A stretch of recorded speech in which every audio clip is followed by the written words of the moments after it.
Welcome to Veteran Radio with your host, Max Ramsey. Good Saturday morning. Just this microphone for me here. This is Veteran Radio. My name is Max Ramsey, Sergeant Max Ramsey, U.S. Army retired, and good Saturday morning to you. It is a beautiful day in the Sacramento Valley, and I hope that things are staying cool and pleasant for you, those streaming us around the world, the bazillions of you out there. Veteran Radio, program dedicated to discussing the issues of veterans, but not just how it affects the veteran directly, but our families, our communities, and society as a whole. We discuss, obviously, current news, information, and issues that affect our communities as it relates to veterans, especially as they transition out of the service and return home. And when we touch on politics, it really is more on the arena of when the issues are discussing veteran issues, and we kind of discuss the dimension as it relates to that. PTSD and traumatic brain injury and the adjustment issues affected by that are a mainstay discussions here at Veteran Radio, and that actually is going to be the crux of most of today's discussion as well, and we'll get into that in a little bit. And then where we can be, we're entertaining and educational as well, and me being former Army and a whole bunch of Air Force folks out there, we love poking fun at you, and but it's all out of love. Just know that, okay? So let's touch on a couple of quick news items here, and then we'll get to today's guest.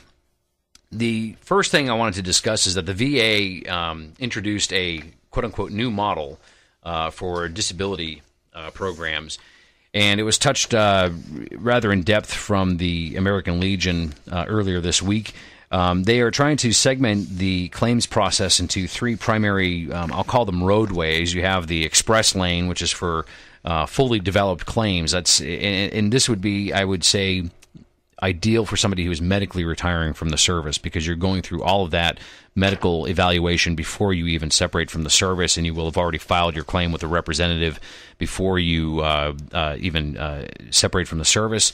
Then they are going to introduce a special operations lane for claims that require special handling because of unique circumstances, like financial hardship, homelessness, serious wounds, post-traumatic stress associated with military sexual trauma, and former prisoner of war status. And then there's the core claims, where you have more than two medical conditions that need additional evidence to make a compensation decision. They're just now getting into this. I'm a little perplexed by that, because this is something I think anybody who's been exposed to it for more than a week would probably recommend this kind of methodology for kind of segregating the claims in such a fashion. Right now, as of July 11th, the VA has got 884,000 disability claims in its system, and 588,000 of those are in a backlog, pending more than 125 days.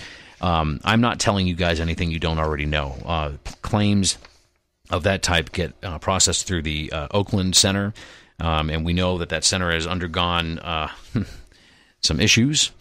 And so hang tight with that, because we will be exploring that a little bit more in depth as time goes on.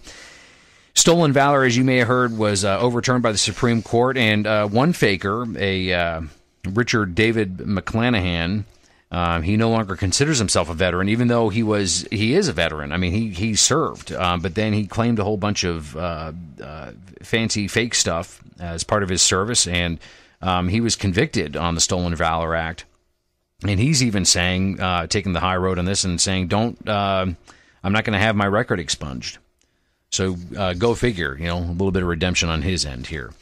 And then for those of you that are retired and on TRICARE, TriWest has decided to give up the fight to keep the TRICARE contract. TriWest is a consortium of Blue Cross, Blue Shield companies, and university health centers.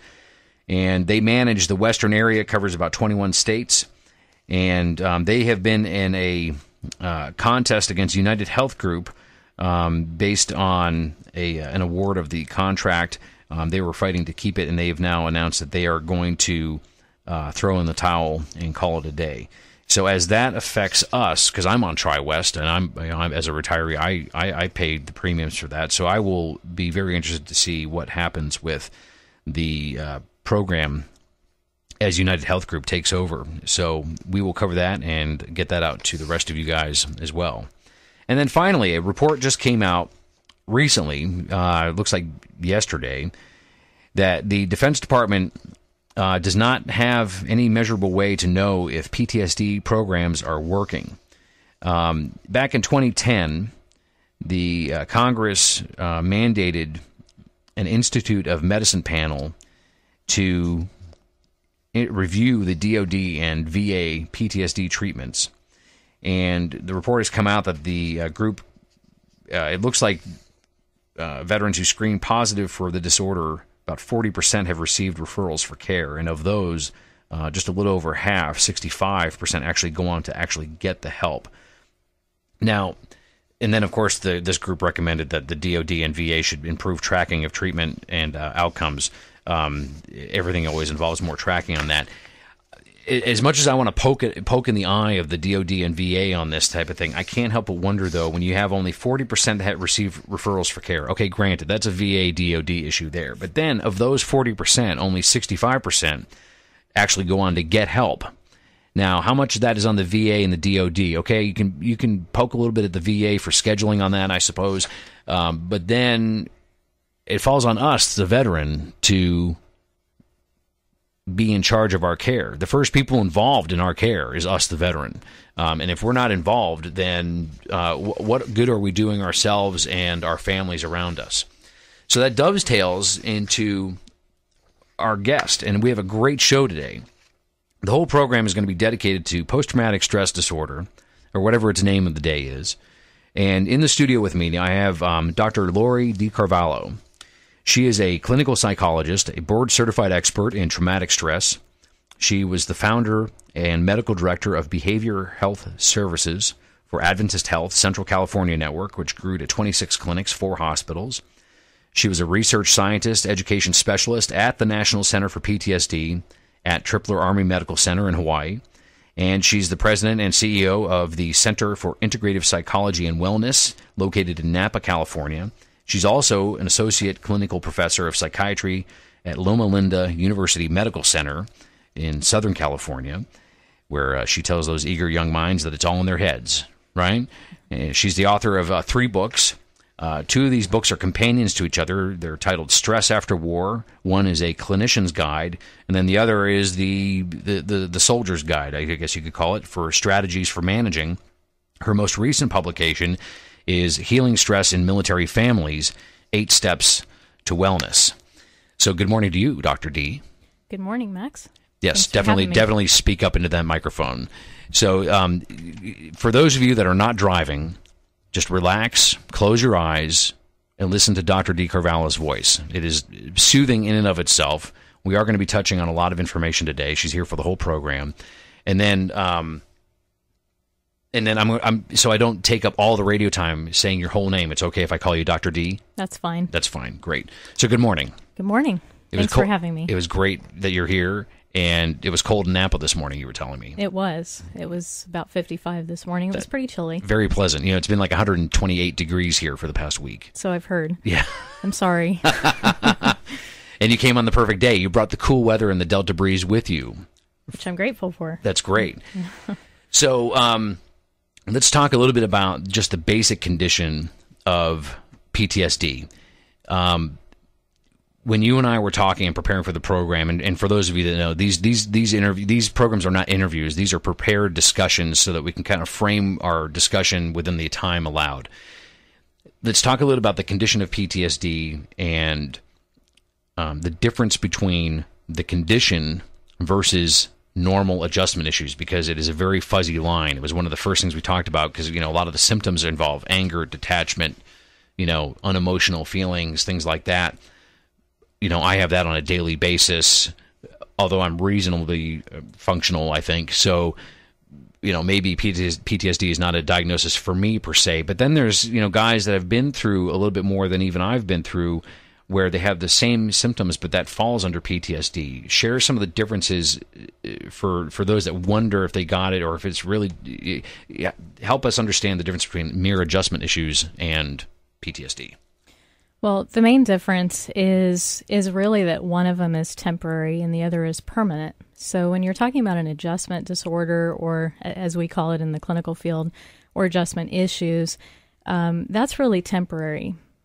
whereas PTSD tends to be more permanent and long-lasting. With an adjustment disorder, basically it occurs when somebody goes through a stressful event in their life. So, they might have gone through something like a breakup or divorce or maybe losing a job or even the death of a loved one. The person can become depressed, and they can have symptoms that can overlap with PTSD, such as sadness or crying, anxiety, worry, panic-like symptoms. They can have insomnia. But usually once the stressful event goes away, then the symptoms tend to get better. So it is temporary. So that's what the medical community then uses as a gauge to distinguish between some of the PTSD will end up being chronic. Correct. For lack of a better word. Correct. In terms of managing these symptoms with regards to events, and we didn't really talk about this, so this is kind of out of left field. And there's some other things too, and we're going to have her comment on this report about DOD and VA as well. But in managing these chronic symptoms, is the overriding method designed to be something to try and help somebody allow these events to fade away, or do they adopt the mantra of, keep your friends close, keep your enemies closer, so that these things don't sneak up on you? You kind of keep it ever present. What do you use both methodologies? How do you depart on that journey of treatment for PTSD? Well, I think maybe it would help people to understand, to kind of go back a little bit, not to skirt around your question, right, but to sort of look at what the differentiating symptoms might be, or kind of how you would tell if somebody has an adjustment condition versus the PTSD. When somebody goes through the PTSD, the other distinguishing factor is that somebody's going to go through not just a stressful event, but they're going to go through something that's more life-threatening. So combat is a good example. Right. Natural disasters, sexual assaults. There's a lot of different examples, but something where the person feels like their life is threatened, or someone else's life is threatened, and they might either experience it themselves or they could witness it happening. They can witness a horrific car accident where somebody dies, or just as one example. So then, as a result of going through that event or witnessing it, then they also feel fear, helplessness, or horror. And right, those symptoms then lead to other symptoms of PTSD. Okay. So we'll dovetail off of that in a couple of seconds. So we've gotten into the symptoms. We understand the basics. And we're going to discuss less about treating the individual, but we're going to get into the depths of how this condition is affecting the family dynamic for not just you, the veterans, but your families as well. And so we'll be coming up and start discussing that after the break. This is Max Ramsey. You are listening to Veteran Radio.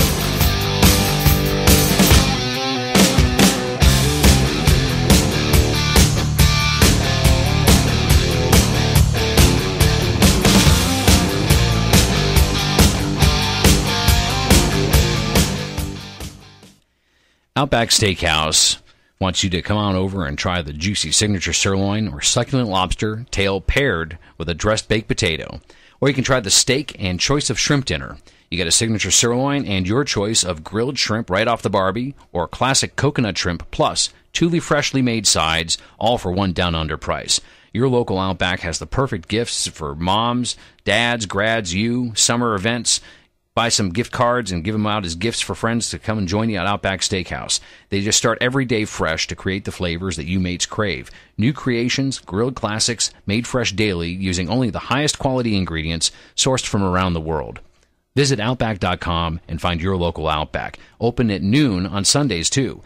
Remember, it's always fresh in the Outback.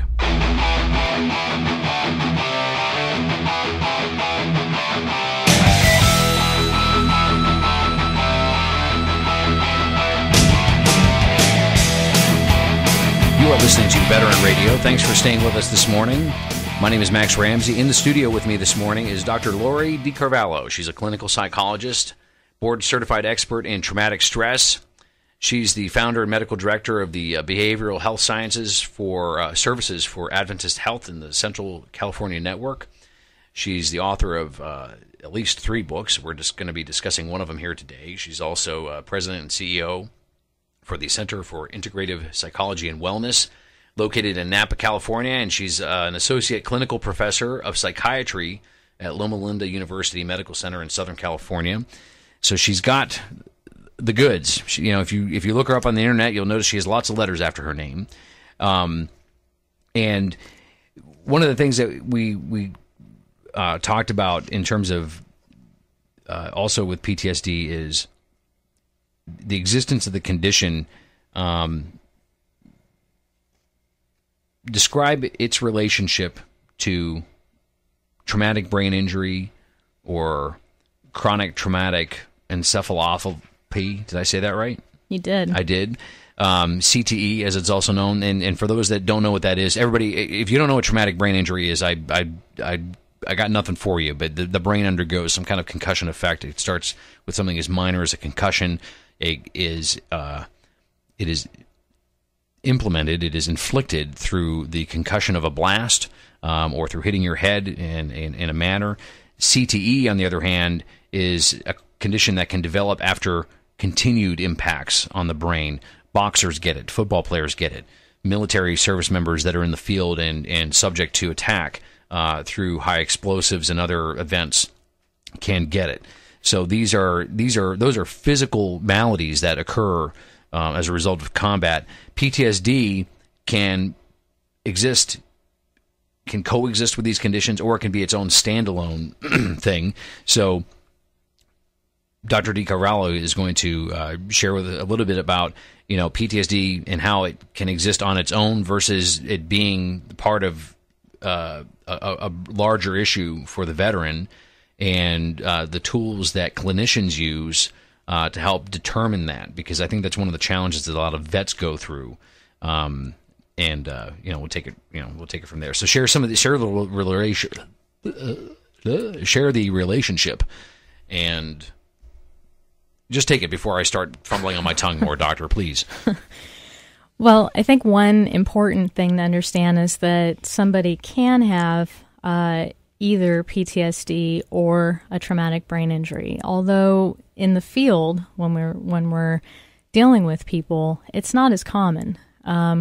So, if you think of kind of the academic textbook version of conditions, it's nice and clean and neat. And so in a textbook, somebody could cleanly have just PTSD. Now, Right. When somebody comes to my office and they've served in combat and they've been hit by a blast or a roadside bomb, generally they have a traumatic brain injury or more than one traumatic brain injury or chronic traumatic encephalopathy, CTE. Right.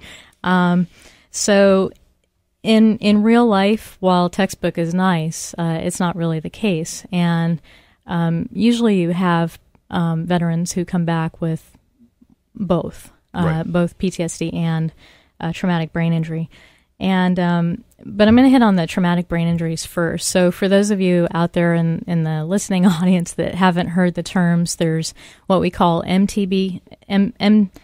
Now it's my turn. Yeah, MTBI. MTBI, Little thank M, you. big T, big Right. B, big I. And then there's TBI. So the MTBI, as some of you might know, is the mild traumatic brain injury. The TBI is the traumatic brain injury. So What's the difference? I mean, if it's traumatic, it's traumatic. It's really the force of the impact. It's the extent of the injuries, the severity, how long somebody was out for. Just they kind were of unconscious. the long-lasting effects, So- the level of... And this kind of goes into what's in a name. And we talked about this too, so you can flip your notes back a little bit here too.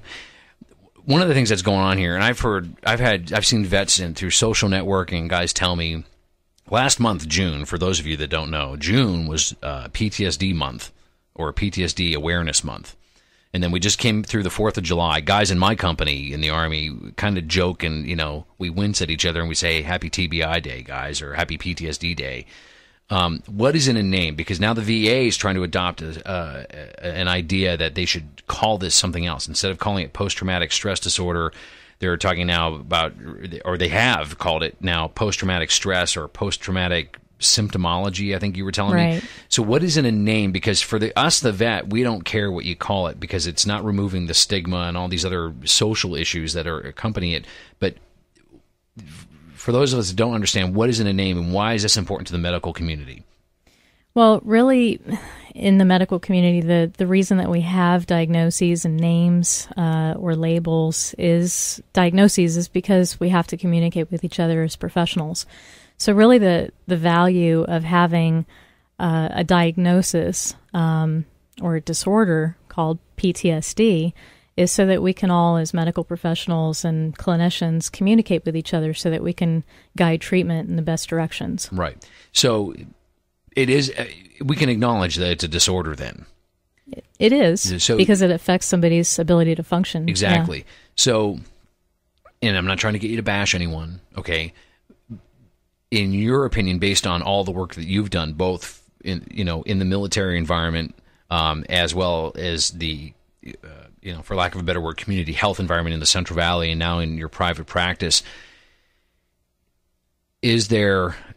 I mean, it makes sense to continue calling it PTSD. I mean, I think we all agree. I don't have a problem with the name. I think other people that are affected by the name have other issues on top of that. I mean, it is a disorder. You would agree with that? I would. And actually, I prior to being in the community medical settings, I was in DOD as well as the VA. So I've kind of been in both camps. I understand on both sides, see the picture. The issue with the VA system is really trying to, from my understanding, to move in a direction where it's cutting down on the amount of stigma attached to the label or the diagnosis of PTSD. Right. I mean, generally the problem with the name of PTSD is that some veterans actually avoid getting help that they need to get. Right. And, part of it, some vets might not get the help because they think that having something like PTSD means that they're weak.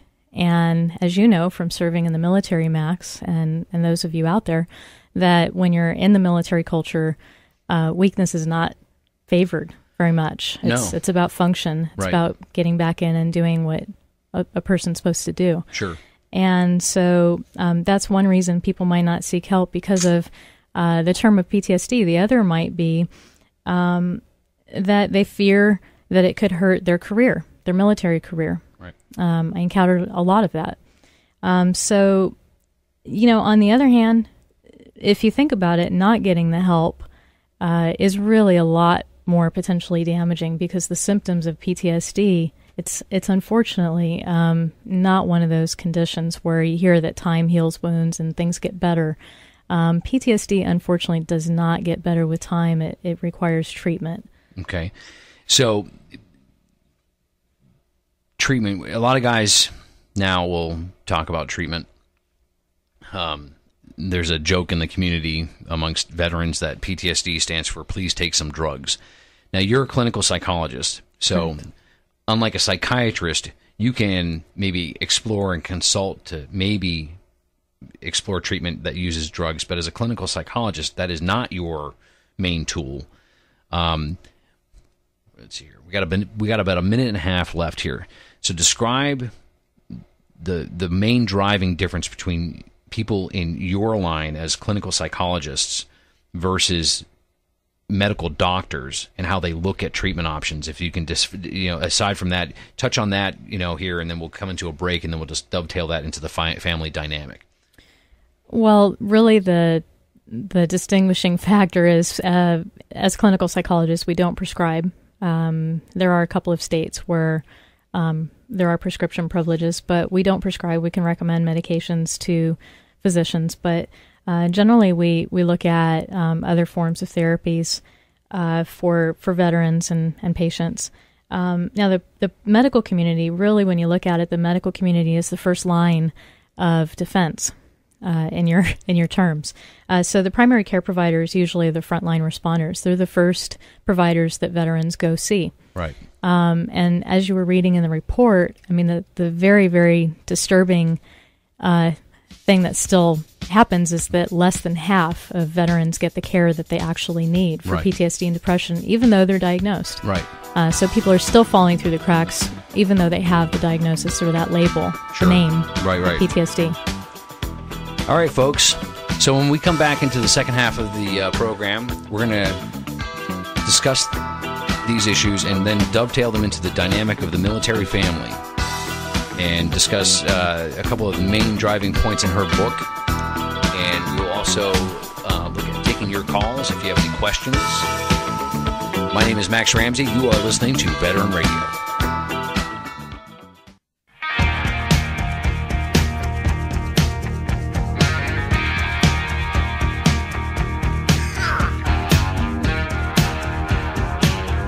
You are listening to Veteran Radio. My name is Max Ramsey, and today we are discussing PTSD in depth. And in the studio with me this morning is Dr. Lori DeCarvalho. She's a clinical psychologist and board-certified expert in traumatic stress. She has worked in and out of the Defense Department realm, and she's in private practice now here in California, Napa, California. Not a bad place to wake up and do your day. Not at all. They can't see you shake your head on the radio. So. Not at all. She's not complaining, folks. Beautiful place to wake up. Yes, of course. The whole state's beautiful. As we were coming out of that, you wanted to talk a little bit more about TBI, and it makes sense because for those of you that don't know, traumatic brain injury is the most prevailing injury coming out of these conflicts out of Iraq and Afghanistan. And it's no secret to you veterans out there, the reason for that is because it's taking a bigger explosion to try and kill us. The armor is more effective, but the concussion is able to kind of bleed through that. And so the result of getting rocked by an explosion in a big heavy vehicle, you bang your head or you don't bang your head, the concussion just scrambles you up a bit.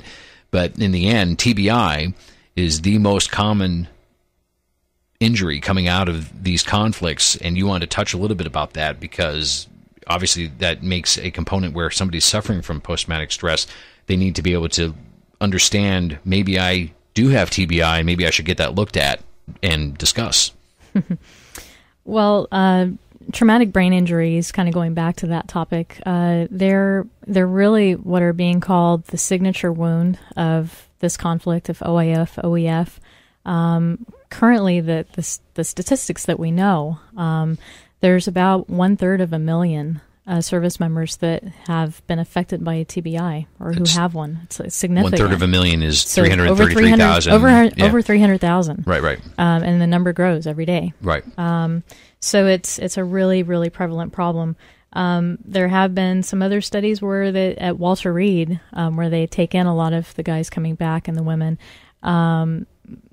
going back from the different areas, where when their service members are hospitalized and they're treated for injuries, over 59% of the service members actually had TBIs. So, right. The numbers vary, but it's really significant. Right, and they did that to me when I got there. They put me through cognitive testing to see if there was a traumatic brain injury to one degree or another. And then even when I got back to Fort Campbell, after I was discharged from the hospital, I still went through post-deployment health assessments and had to take the computer test for PTSD, which, and this kind of goes into the whole thing of, perceiving it as a sign of weakness. Part of the stigma is a lot of guys figure out how to cheat on that.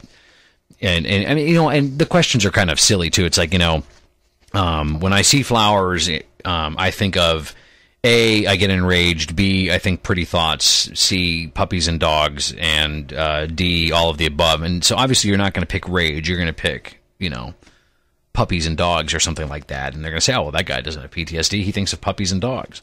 So, well, and I'm not sure how I'm tying into this, but there is an overlap, with the PTSD and the traumatic brain injury. Right. So a lot of the tests that you were given and service members and veterans are being given, it's also to try to help us to tease out. I mean, does somebody have a TBI or an MTBI, or do they have PTSD or both? Right. And how do you steer the treatments? Because a lot of the symptoms, I don't know if you want me to touch on that or not, Go ahead. The symptoms that actually overlap, that people can sort of think about if you're wondering, is it possible that I have a traumatic brain injury, or is it possible that I might have PTSD with that? Right. Because some of the symptoms really, really overlap. It's hard to tell them apart. Well,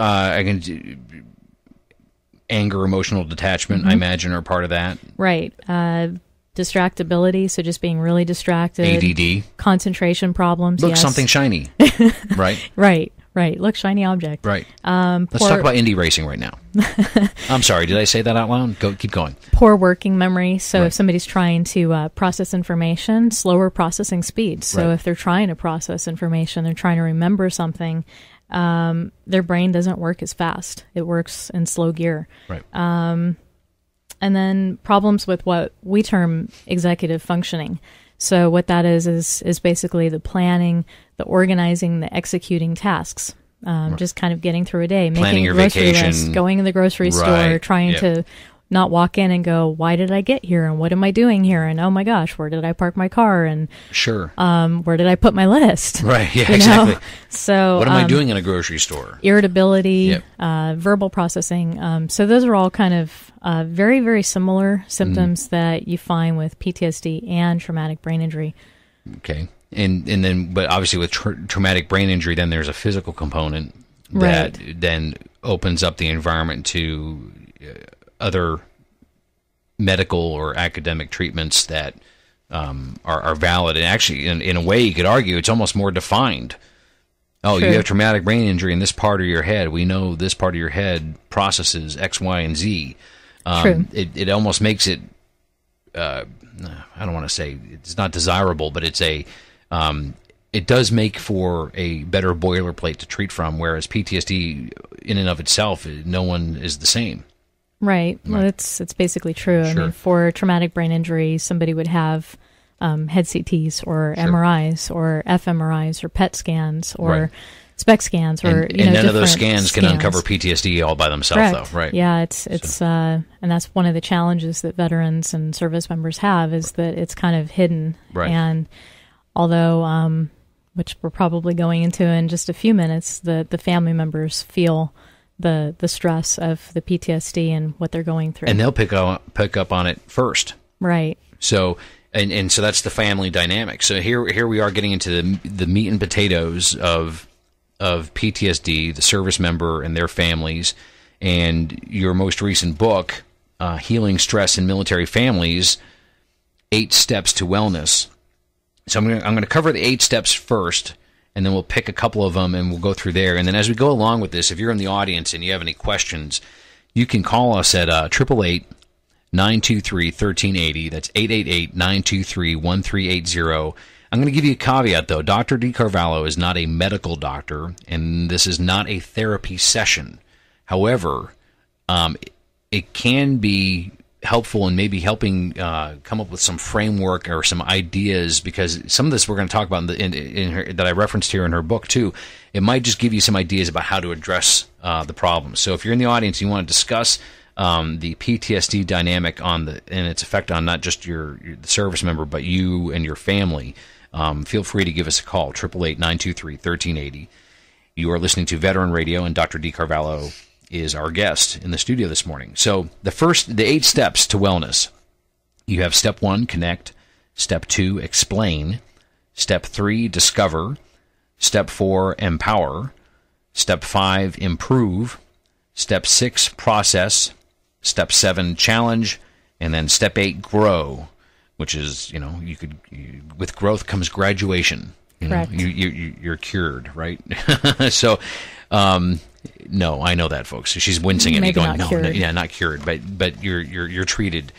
So let's talk about the first one, connect, because that seems to make perfect sense. That obviously a disconnect occurs, and the first talk about here in this relationship, it talks about building a relationship, and I'll even say maybe that involves rebuilding. In the first case you bring up is John and Amy, 10 years married. They have a 9-year-old daughter.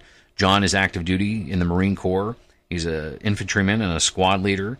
He's been deployed 4 times, and his wife Amy has endured those deployments. And then you bring up a sample of the conversation here. It's on page 4. You just don't understand, she says emphatically. And then he says, understand what?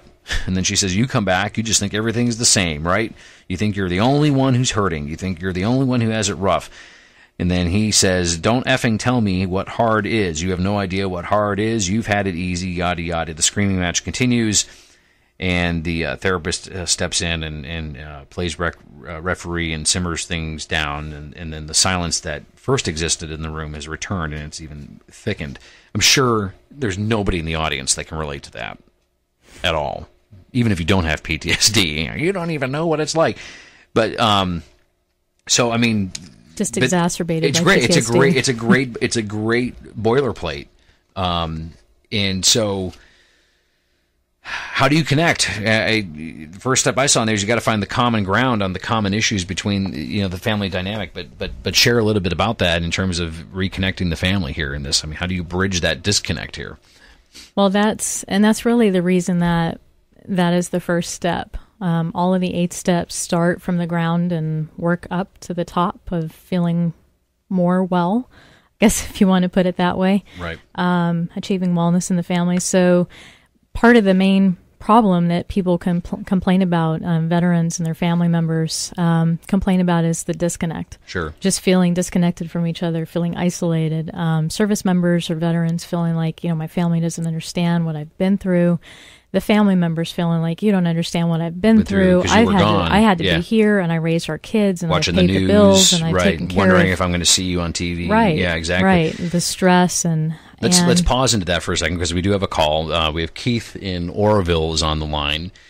Keith, good morning. Thank you for calling in to Veteran Radio and Dr. D. Good morning. Thanks for taking my call. What can we do for you? What's going on?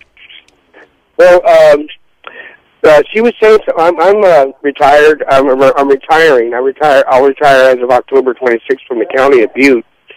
I've been in the Navy 5 years, in 74 to 79, and then in the National Guard from 82 all the way up to 2004. I was in and out. They called me back, and then when I went, I was in isolated duty in the Navy. It was in Diego Garcia. It was isolated duty. It was a bad place. Right. And that's just one issue. But I was interested in that. Her talking about, I was in an APC a lot, in army and training in the Mojave Desert a lot. Right. And we were just starting to. They were just starting to put a lot of money into us at that time, and training us and stuff. And we were. I got banged around a lot inside that APC. Right. We had an insane driver, and a lot of guys had to go home because of that guy. Right. And we learned to keep our helmets on inside. But anyways, I was moving on. Homeland Security. I was guard on the Golden Gate Bridge. For Homeland Security for 18 months. It was okay, great. Keith, let's go. And I'm not faulting your career, dude. But we have like 4 other people on the line also that want to talk. So share a little bit about your condition, and maybe we can point you in a direction. I think I'm applying for VA for PTSD, and I think that disorder you were talking about, your head getting head damage, has something to do with it. Traumatic brain injury. Yeah. Right. What's that called? Traumatic brain injury, TBI. Okay. I'm going to the VA. I'm applying for benefits. I'm going to mention that. Right. And I really appreciated her mentioning that.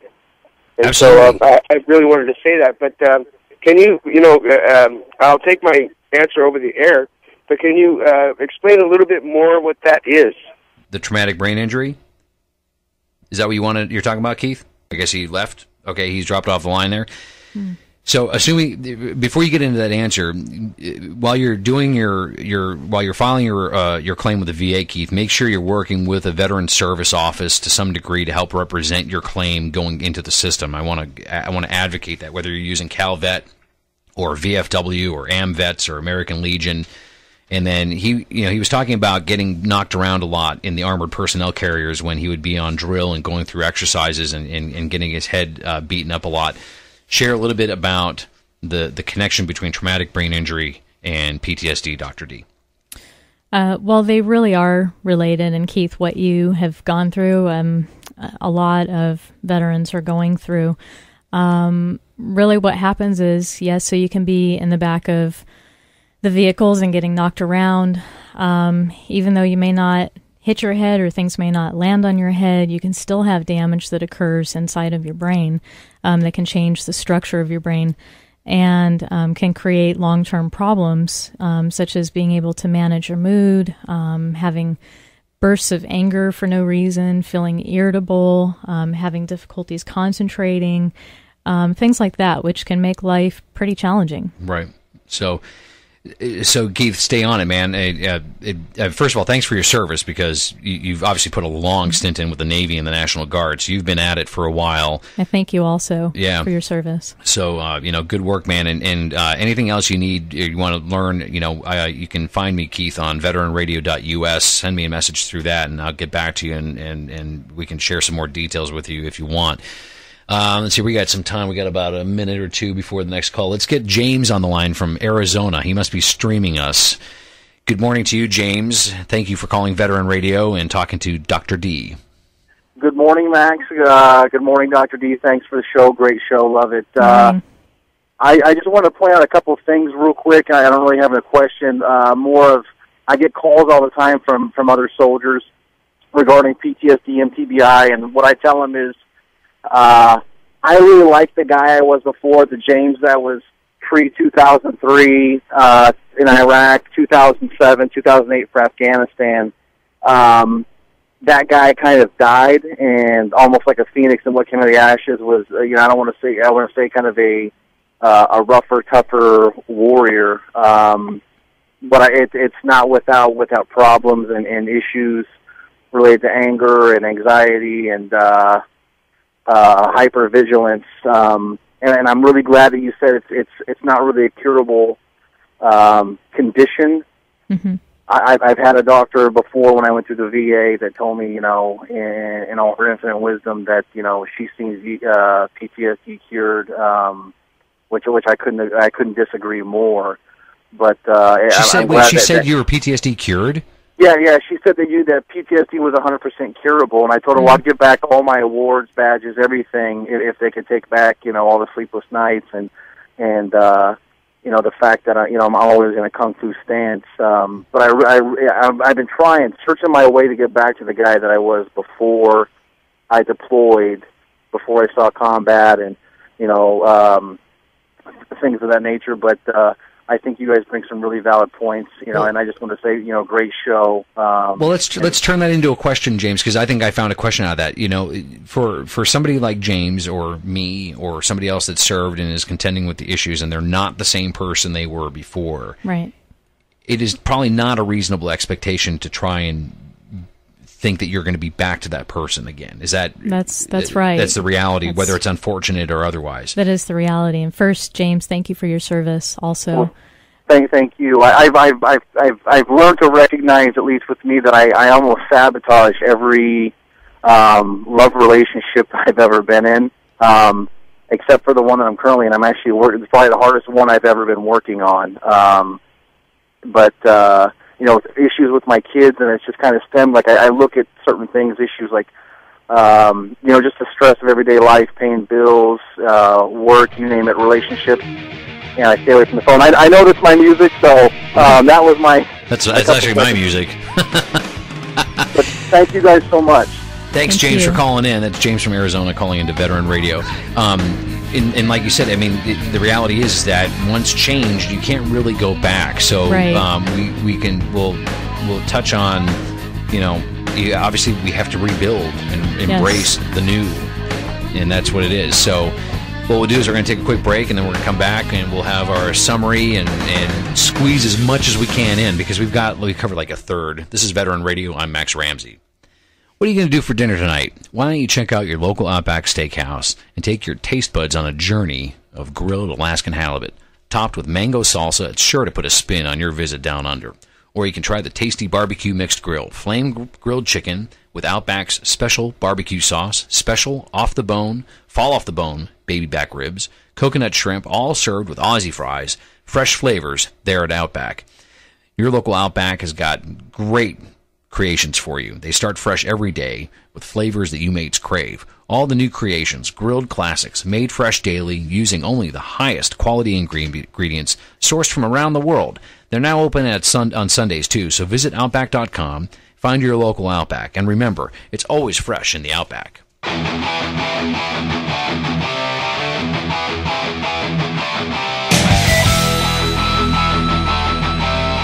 This is Veteran Radio. My name is Max Ramsey.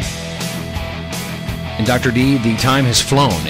Dr. DeCarvalho is a clinical psychologist. She's been discussing PTSD and her book. So we're kind of in the summary. We have about 5 minutes left in the program.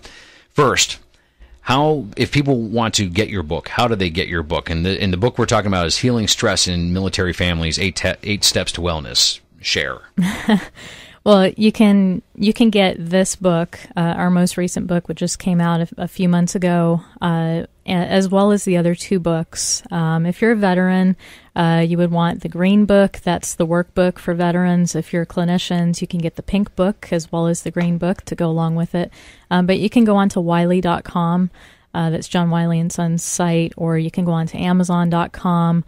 You can type in my name, or you can just type in Healing Stress in Military Families, and the other books should come up as well. And Wiley's website is Wiley, WILEY.com, and there you can find the books. So the blue book, Healing Stress in Military Families, a good tool there. And then the other 2 books that you mentioned, the Stress After War the Stress After War books. You have the strategies for managing for the veteran, and then you have the workbook for the clinician out there. So we got to get semi in depth with like the first step, which is connect, which actually probably is the most important step. You could argue. One of the things that you wrote in here, you talk about rebuilding the foundation of trust, which is apropos, I think, for reconnecting, because obviously, not intentionally, there's a distrust develops because you don't understand what I went through and you don't understand what we went through in the family. So, where do we go with that? I mean, and you kind of, one of the things you talk about is you cut each other some slack, but then you don't really get into the redevelopment of that trust. Take 30 seconds to share a quick point about the first step in rebuilding that trust, and then we're going to take another call. Well, it's to kind of summarize it really quickly. It's a process. Like most things, but it does take time to redevelop the family and to rebuild that trust. But really, part of it is helping the family to communicate in a better way. So there's a lot of negative energy and frustration and hostility sometimes that can happen. It's redirecting that, helping the family to start being more appreciative of the other person and people in the family's strengths, right? And kind of, you'll see if you pick up our book, it's all about wellness and strengths. We don't believe in looking at things pathologically, so sure, don't focus on the cause, but look at what you can do to emerge from that. Look at how do you fix it and how do you get somebody well. Let's do one more call here real quick. Jay is on the phone from, I don't know where you're calling from, Jay, but you have like 30 seconds. How are you, sir? Thanks for calling into Veteran Radio. Okay, thank you for accepting my call, and I just want to agree with Dr. D. It's very hard to correct PTSD. I spent 34 years in the military career with my husband, and there were numerous tragedies that occurred.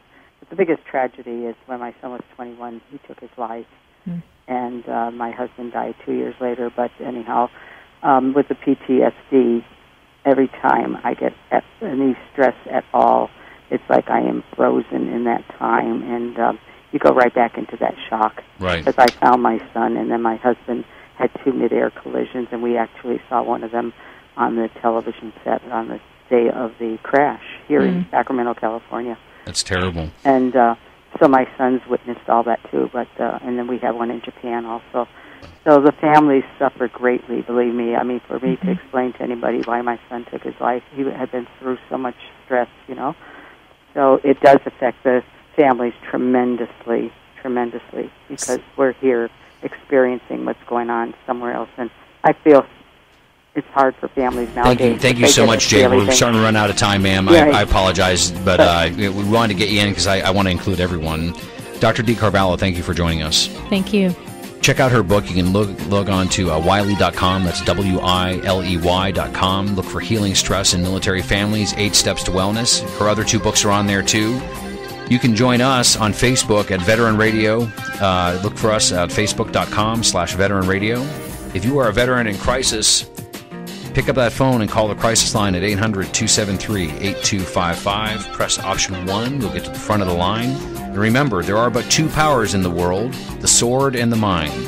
In the long run, the sword is always beaten by the mind. That's Napoleon Bonaparte. My name is Max Ramsey. You have been listening to Veteran Radio. Thanks for joining us. We'll talk to you next week.